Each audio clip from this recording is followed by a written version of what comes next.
தெஹ்ரானில் Hamas தலைவரை படுகொலை செய்தமைக்கு இஸ்ரேலை கண்டிப்பது என்பது ஈரானின் கடமை என அந்நாடு தெரிவித்துள்ளது. நம்பகமான பார்வை. இப்ப யாரும் வர்ற வரைக்கும் காத்திருக்க தேவையில்லை. குறித்த முடிவை ஈரானுக்கான வெளிநாட்டு தூதரக அதிகாரிகளிடம் வெளிப்படையாக அந்நாடு அறிவித்துள்ளது.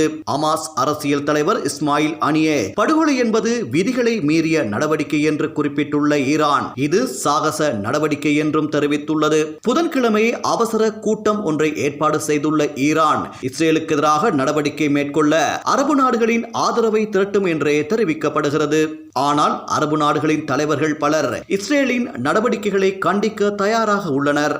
இருப்பினும் இந்த விவகாரத்தில் ஈரான் நிதானத்தை காட்ட வேண்டும் என்று அழைப்பு விடுத்துள்ளனர்.